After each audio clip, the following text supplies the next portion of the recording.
So in the Caribbean, a shadowy oil tanker loaded with sanctioned crude oil was slicing through international waters, and it just got a visit from some special operations teams. Out of nowhere, likely U.S. Marine recon teams, potentially Navy SEALs. Navy SEALs, don't worry, you're still important. I know you're feeling a little insecure with the Delta Raid, Marine recon. Don't go out and buy a Corvette. You're okay. Just hit the gym. You'll be fine. It could have been Marine recon. It could have been U.S. Navy SEAls. Reports are coming in that it was an advanced special operations team that made this happen. Fast roping onto the deck was a maritime raid force that meant business. In under an hour, they got the whole ship locked down. No shots fired, no drama on the surface, but this is the 7th one in a row. And we're going to get to the strategic implications of this and why Cuba is they're feeling a little nervous right now. A lot of this links back to Cuba, which is wild, but I want to tell you why. But we're going to talk a little bit about Operation Absolute Resolve, because the whole point of that was to choke off Venezuela's shadow fleet, one tanker at a time. But this isn't just about oil. This is ripping open alliances with Russia and Cuba that, who knows, could drag the US into an entire new era of striking down this alliance, weakening Russia's influence in Cuba, and it could lead to proxy scraps right in the backyard of the United States. But at this point, it is clear that Operation Absolute Resolve wasn't just about Venezuela. And that's kind of the key to this video. So stick around, because by the end, you'll see why this isn't just some routine bust. This is a powder keg with fuses lit on both ends. From cyber hacks to naval shadow games, I'll break down the tech and the tactics that's making all of this click. So if you've ever wondered how a simple boarding can turn into a geopolitical gut punch for places like Russia and Cuba, this is the video for you, and this is the wake-up call for them. To me, these raids are hitting harder than that first sip of coffee with extra espresso after a red-eye flight. It keeps you wide awake, but it leaves you jittery, and you don't know what's coming next. At this point, Russia and Cuba are on notice. They have no idea what's coming next, and Cuba especially is nervous, with basically all of their energy infrastructure and their energy flow being taken out as we speak. So let's start with the players in this story, because Venezuela under Nicolas Maduro, who got snatched in his undies by Delta Force, wasn't playing solo in this operation. Maduro was the guy who'd been clinging to power since 2013 with a mix of rigged elections and an iron fist with his crackdowns, basically cracking down on all Venezuelans, not trusting them, and bringing in Cuban guards to protect him. He had basically turned into a figurehead for Russia and Cuba, and the oil lifeline for his regime was all that was basically keeping him alive, smuggling out hundreds of thousands of barrels a day through his ghost fleet of tankers that dodged sanctions like pros. That was essentially their entire job. Dodge the sanctions, get this illicit oil to where we need to get it, and keep funding the regime in Venezuela. And oh, by the way, Cuba, you're going to get massive amounts of cheap oil and kickbacks. But let's pop onto X and look at this actual boarding itself. So check this out, guys. This is a video from one of the crews. This was said to be on the Marinara, so not the 7th ship. I believe this was the 2nd or 3rd ship that was interdicted, but check that out. That is not the view that you want to see as you're sitting there steaming along, thinking that you're gonna just keep rolling. Oh, whoops, all of a sudden, yeah, whoopsie, it looks like we're gonna have to pause here, take a little break. Yeah, and then this is the other footage of that helicopter coming in. I mean, look at that. You see these big swinging you-know-whats on the edge, and you're kind of like, yeah, party's over, Vlad, or whoever was on this tanker. But supposedly they reworked it to make it look like a Russian tanker. But when it comes to the recent boarding, here is some footage from that. So this was just of today. So very interesting there. As you can see, not an easy tactical problem. Like, you got to know where to board. You can see the raiders coming in on the back here, back of the vessel. Wow. Yeah, that's not going to be a good day for who's ever operating this. We might as well just get the zip ties out and just put the zip ties on yourself. So here we go. This is the nice still footage from it. You see a little bird coming in. If I was in an illicit Russian, Cuban, Venezuelan oil tanker right now, I would not be sleeping very well. We'll just put it that way. So as you can see, what a very precise operation going down. You're on that bridge. You don't want to see those little birds coming at you. But the revelation that's got everybody buzzing is that these seizures aren't just nabbing crude oil. They're exposing a web that has Russian and Cuban fingerprints all over it. From Moscow flagged ships to Havana's military advisors embedded in Caracas security details, the grip they had on Venezuela cannot be overstated. Carvajal was the former spy chief for Maduro, and he detailed dozens of meetings between Maduro and Cuba's president with Russian advisors there about enacting the soft narco war on the United States. But then on January 3rd, that daring raid from Delta Force scooped up Maduro in his undies and wiped out 32 Cuban officers who were basically his personal shield. You can think a mini version of the IRGC, the Iran Revolutionary Guard Corps. Their entire job is just to keep the Ayatollah in power. That was what the entire job was of these Cuban officers. We're now seeing reports of up to 100 total deaths when it comes to striking the narco boats and the actual strikes for Maduro himself. This is blending narco trafficking routes with state-sponsored hybrid warfare, and it was met with a spear. Cuba's spinning it as Yankee imperialism. That's kind of the go-to slogan right now for Cuba, but it's straight out of a bad history book because there's precedence here, right? The tensions between the US and Cuba were very high during the Cuban Missile Crisis.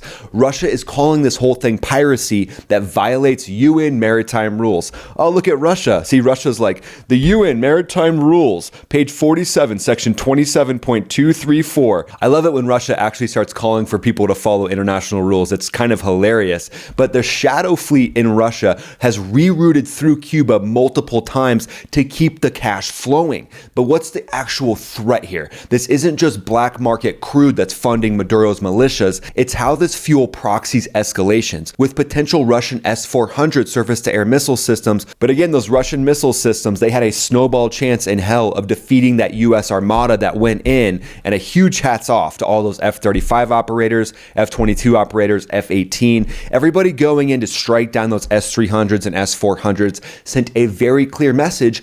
And the message is also very clear to Cuba, if we're being honest. Cuba knows at this point that they have this illicit deal with Russia for this crude, and it's all tied in with Venezuela, but Russia can't protect them. So making a ton of money off someone like the mafia, basically Russia at this point is the mafia. Yeah, you're going to make some money for a time, but then there's going to come the time where you thought that mafia could protect you, and it's clear that the Russian missile systems can't protect you. So in my opinion, I think the Cuban leadership is sweating, and they're putting out a ton of rhetoric to try to keep themselves safe, kind of like what we see the Ayatollah doing. I mean, if you look at any of these dictator regimes, their number one objective is protect the regime. It's not about protecting the people. It's about how do we look like we have a lot of bite to the international community so that nothing happens to us, so we get to keep our fiefdom. That is their overall logic. But at this point, if I was them in their golden palaces in Havana, I wouldn't be sleeping very well being protected by those Russian missile systems. But to pull off these tanker takedowns without turning the Caribbean into a shooting gallery, the US is leaning on some serious aviation muscle teamed up with Special Operations inserts, with the Army's 160th Special Operations Aviation Regiment, also known as the Night Stalkers, providing the elite rotary wing backbone. Leading the pack is the MH-60R Seahawk. That's a multi-mission helo from the Navy's inventory that's basically a flying command center with a rotor. It's powered by a twin GE T700 turboshaft engines, pushing out 1,940 shaft horsepower each. It cruises at 150 miles per hour with a combat radius of about 150 miles. It's perfect for maritime interdiction, where it hovers low over the waves, drops off marine recon teams. You've got door-mounted M240 miniguns for cover fire and anti-ship weapons if things go south. But in these raids, it's all about precision. You got to dip in, you got to get the team onto the deck, and then you got to get them off safely. But there's also electronic warfare suites on these birds that can help to jam enemy comms before the recon Marines even touch down. And then there's the MH-6 Little Bird, also owned by the Night Stalkers. This is their signature ride. To me, this is the coolest looking helicopter ever invented. This thing's a lightweight beast with a single Honeywell T-53 engine, tops out at 175 miles per hour, and it slips into tight spots. Who doesn't like that? Everybody needs something every now and then that'll slip them into a tight spot,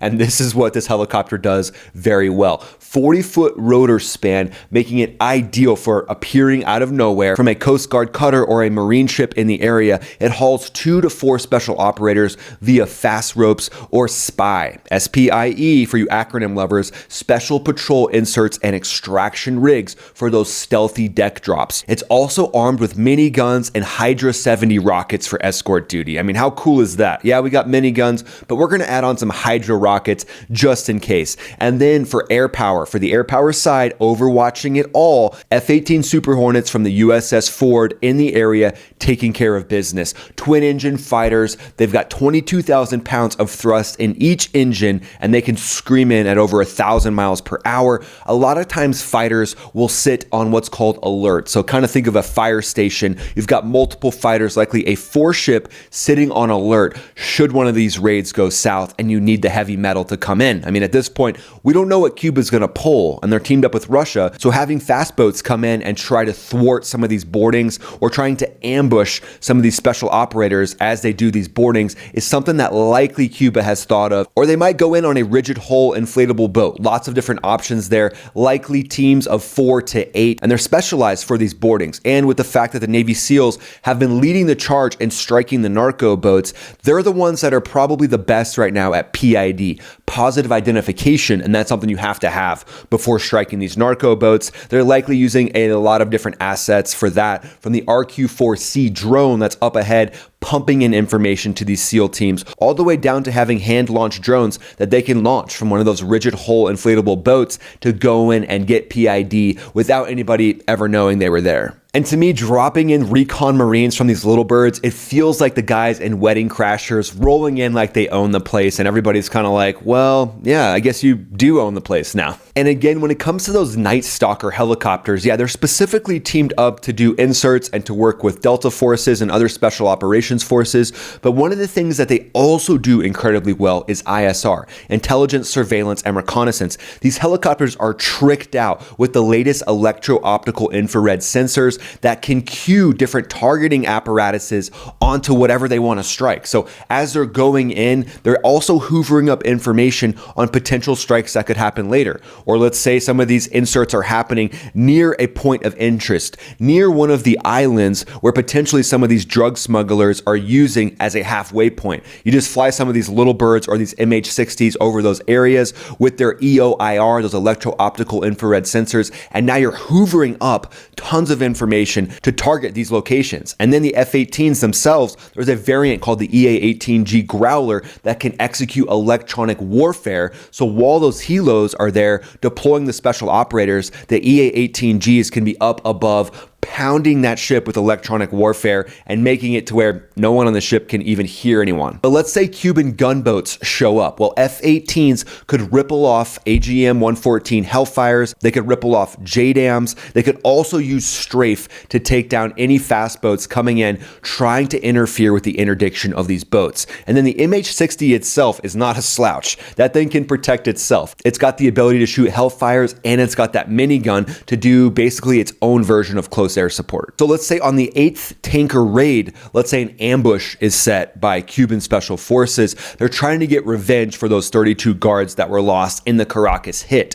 They slip in via RHIBs, rigid hull inflatable boats, and they open up with AKs, and they're surrounding the boat that has been boarded by those Marine recon teams. Now, likely they would have seen these boats, but for this situation, let's say they were focused on a very high value target that was on the boat. So the Marine recons are on the deck. They'd be popping up flares and they'd be calling in airstrikes from Link 16. They'd be giving suppressive fire to the different boats that were surrounding them, but their main goal would be to get in contact with the F-18s that were on alert. Those F-18s would blast. They would be on station within 10 minutes. So the Marine Recon team would be holding their own until those F-18s showed up. But the 4-ship of F-18s would be on station within 5 to 10 minutes, and they would start rippling off laser-guided weapons onto the different boats with the Cuban guards. At that point, all bets are off because these F-18s are going to smoke all those different boats, and now likely Cuba is going to have 32 more guards that have been struck by U.S. forces. So there you go, guys. There is the overview of striking these tankers.